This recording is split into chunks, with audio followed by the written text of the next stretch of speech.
One thing my mom said that if it's somebody that I love, it's too I should not be a barrier if it's the person I want to spend the rest of my life with. I am not regretting at all. Right now, you are married with two amazing kids, a boy and a girl. She was my first love, but we decided to be friends when our mom, they passed away, and she was in, my neighborhood before, where teenage lovebirds, let me put it that way. We knew each other for like about 10 years, 10 to 11 years at that time. Let me say this part of the story where I decided to break up. Why? Because I wasn't getting all the finances I wanted to get to start a family, and I saw that age is not on her side. I didn't want to delay her, so I was creating fights out of no fights and all of that. And I decided to just break the news to her and say, no, babe, there are other guys out there, better guys who are more established. They have all the millions. Don't wait for me. Time is not on your side. And she was crying, no, I'll wait for you. I'm not with you for the money. No, let's build ourselves together and all of that. She was crying. I said, no, I want the best for you. I think young guys who want the best for their spouse, who are not really financially buoyant, who relate to what I'm saying. Then I made the decision, and she kept on calling me. I would not pick her call, and I told her, move on. I'll send message, move on. Don't forget about me. They're better guys. And to cut the long story short, this happened. And this was a month after I, let me say, dismissed her, which I was very stupid. And we're in the hospital, and my brother told me, what of Anu? My brother knew her as Anu. And in my mind, I'm like, you don't want to know what I did to this girl. I told my brother, don't worry. She will not answer you, don't worry. And he was so, are you not dating and all of that? I didn't tell my brother what happened. I said, don't worry, she will not answer and all of that. Shockingly, he called her, he took my phone, he took her number. I didn't know. I couldn't see, obviously. So he called her, and they just short told me. She's the one that can explain the story. When the brother called and told me that he was shot in the face, I was actually at my workplace when he told me. And then I was surprised, I was shocked. I was just asking myself, what could have happened?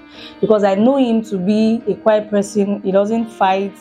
He's not a stubborn person. Maybe he had a quarrel with somebody or something like that. I was so sad that I couldn't even stay at my workplace. I had to leave immediately, and then I found myself at the hospital. I think I got to the hospital the same day he told me. And then when I saw his condition that day, man, it's so horrible, it's so bad that I didn't wish that for my enemy. I felt so bad for him, and I cried, yes. And she held my hand. And the moment she held my hand, I knew she was the one. I was shocked.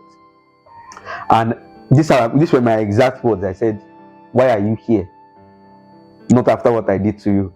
And I exact word, I quote her, shut up, you have started. For the first time, I didn't cry. Even when the doctor, I was depressed. I was in shock that, I cannot see. And for the first time, just that's, I cried. There was bandage on my eyes, but nobody knew I was crying because this huge bandage on my eyes, and I was crying there. I couldn't cry out, but I was touched that after what I did to this lady. I kept on going to the hospital to see him. I find myself going back to the hospital to see him because of the love that I have for him, and then I didn't want to leave him. I just want to keep staying beside him. Then the truth is, at a point, I had this feeling that, will I be able to marry this person? Should I just not come back again to see him? But at the same time, I still find myself coming back, and I was so sure of myself that this is the person I want to marry. I love this guy. And then one thing I would say is that at that time I was thinking in my head, is it because of, am I really pitying this guy or what is happening? But I realized that I'm not pitying him like that. At the same time, I was pitying him, but I really want to be with him, not because of his condition, not because I was pitying him, but because I love him. So I still find myself coming back. Then that was when I suggested that let's get married. So I don't find myself going and coming. I will just be beside you. So that was how I made the decision then. My sister I told first, and my sister was like, "Ah, I have to tell my mom." You know, they didn't give me this negative response. You get? They just asked if I really want to spend the rest of my life with him, and they asked if I really love him. And when I got to my mom's place, that was when my mom said that, "Do you really love him? Do you love him?" And I told my mom, "Yes, I love him, and I wish to spend the rest of my life with him." And then one thing my mom said that, if I really love him, why not that? And one thing I will never forget that my mom said was that a lot of people that are married today, that their husband have their two sides, if they are not enjoying their marriage. So if it's somebody that I love, it's too, I should not be a barrier if it's the person I want to spend the rest of my life with. The rest is history. Right now, you are married with two amazing kids, a boy and a girl, William and Star. We are best of friends.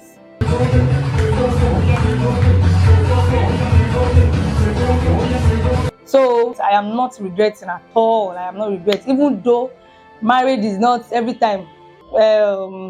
Is every time you laugh in marriage. Truth be told, yes, that marriage is not about that. But I am not regretting. Yes. You know, people find my story inspiring. That's one. Secondly, people are curious. Why not do something about it? I advise that you go abroad, because my wife has been saying that, oh, let's go abroad if something can be done. Maybe they can even do an operation and you see again and all of that. And we made the decision to, apply. She's decided to go through the study route. And as God will, we applied once and we all got our visa approval. All glory be to God. We don't have much. It's a lot traveling to Canada. You have to get money for, rent. It's a lot, traveling expenses. She also have to pay part payment of the school fees. You have to start a new life, so we are pleading to everyone who is going to come across this story, please. We are raising funds for our tickets in for a family of 4, then also our rent, our housing, and other expenses that will come. I may not be able to work immediately because of my condition. I've done my findings by God's grace. So I'm training to be a massage therapist. That's what I'm doing right now. By God's grace, I'll be certified soon. I research the jobs that I can do as a blind person so that I can assist my wife. I know that by God's grace I'll get a job. But for the meantime, we need support. Because it's going to be a lot on her. We have read stories from Canada. How will you cope? Only I will be working, the children. I will have to, we don't have money for daycare and all of that. They have decided to say, oh, I will train myself on taking care of my daughter. I have to train myself and I'll be feeding her. William is 3 years old. He can assist with a lot. So we need support, and it's a lot. We budget about 20,000 pounds, which is on the GoFundMe. And by God's grace, we have been able to raise about, I don't know the exact numbers now, about 3,000 pounds plus on the GoFundMe. And we still need a lot. So please, we are pleading to our fellow Nigerians, please come to our rescue, come to our help, come to our aid, and we pray that God will reward you in return.